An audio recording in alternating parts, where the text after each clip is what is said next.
Hi guys, this is Tibusa. I'm coming to you all the way from South Africa. And today I would like to speak to you about the current unfair financial world order. And I'll begin by saying this, that in the ancient times, there was no money. People exchanged things or goods, or simply shared something they had enough and to spare with others. And the people who did the study of this, they called this that the gift of economy. It was people exchanging gift for service or exchanging gift for whatever it is that they needed, for food or whatever it is, because there was no money during that time. Through the introduction of paper money instead of commodity, opportunities opened up for banks and the state to speculate and get profit, but caused a host of negative aspects for the economy, in particular for the ordinary citizens and the ordinary people. In our days, money is no longer a measure of labor.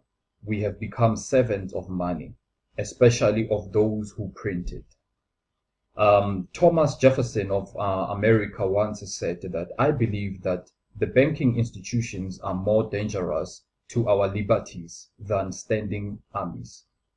If the American people ever allow private banks to control the issue of their currency, the banks will deprive the people of all property until their children wake up homeless on the continent their fathers conquered for. This was a saying by Thomas Jefferson. Let us look at the banks today. How is money circulated, or how is money printed, or how is money generated? You've got the Federal Reserve Bank of America, you've got the World Bank, you've got the Reserve Bank of South Africa. All of these are groups of private bankers who have stolen money creation process from all the people across the world. Most people think or still believe that these corporations are an agency of the government working in our best interest. And I'm here to tell you that they are not working on our best interest. There is no greater form of evil in the world today. Let us explore the banking system, or let us explore the banking pyramid. Let us explore the banking scam. Banking scam, money is a trick. Money is a trap. When solving any crime, there is a universal truth: follow the money. But with the banking scam or the banking pyramid, you have to follow it backwards. You have to trace exactly where is it that it came from. So having said that, let us look at this. Where does the money come from? The world's money supply is always growing. Where does all the money come from? Where does it keep coming from? Money comes from privately controlled global banks. You've got your these are your central banks, your Federal Reserve Bank, the World Banks, the Reserve Bank of South Africa, international and local banks. Banks increase the money supply. Because all banks are either owned or controlled by private bankers, the real question is, how do private bankers create their money? And I'm going to tell you, they create it out of thin air. They create it out of nothing. And if you give me a time, I'll explain what I'm saying to you when I say that they just make it up. And this is amazing. When I was studying this and when I was researching this, I found this to be really amazing. It is all numbers, ones and zeros in a computer somewhere. Only 3% of the world's money is even in the form of a bill or coins. Only 3% of the world's money is in the form of a bill, meaning paper, or coins, which means that 97% of all the money in the world is just numbers that are typed out on a computer screen. This is part one of the banking scam. Money is created out of nothing. That is the very first part of the banking scam. The second part of the banking scam is that this phony money is issued as debt or credit. What exactly is debt? Let us look at debt. Well, when you consider that we work all our lives to pay off this debt, and sometimes we never even pay it off, but you have to work your entire life, we could say that debt is slavery. It's a modern way of enslaving people, because you really never come out of death, and all your life you have to work and work and work for many hours for you to come out of debt. Some people, they work for 8 hours a day. Some people work for 12 hours a day. It depends what profession you are in. Nurses and security guards are working for 12 hours a day, and they are working for wages which the same wages cannot sustain them, and they have to go back and rely on the same banks to get credit and debt at higher interest rates. Now, the third part of the banking scam is very evil. When bankers create money from nothing and issue it as debt, they only create the principal portion of the debt. They do not create the money for the future interest payments. There is not enough money in existence for all of us to make our interest payments.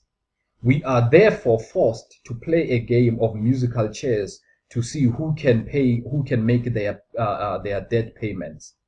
This guarantees a world of bankruptcy, competition, and scarcity of money.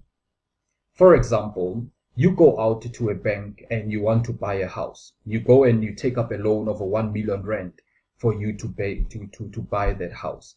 The moment we sign the loan document, the bank creates the money out of thin air. And this is how they do it.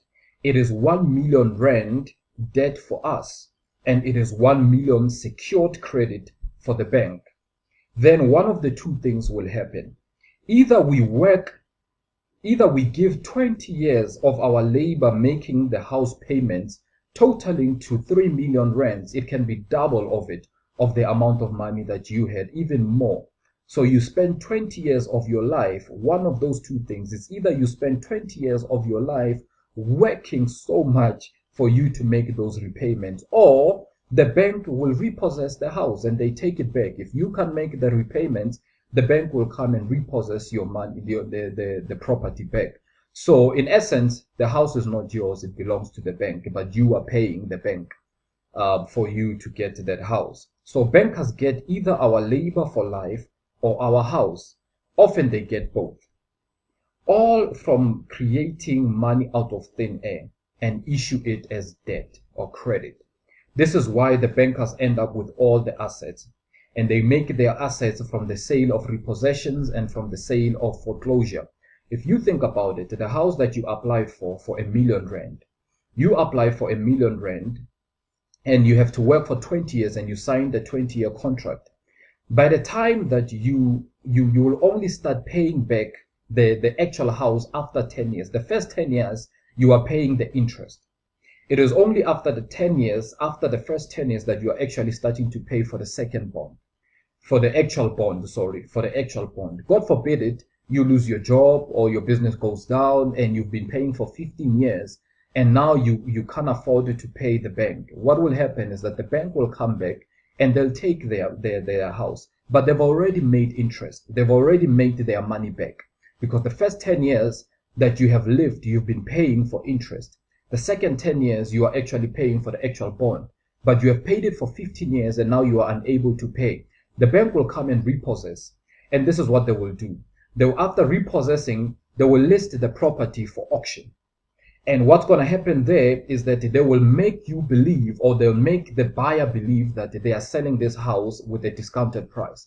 But they are really not selling the house because they've already made their money back. The person who buys the house from an auction most probably is going to finance the very same house with the very same bank. Meaning that now they've got two mortgages on the same bank, on the same house, same property, excuse me.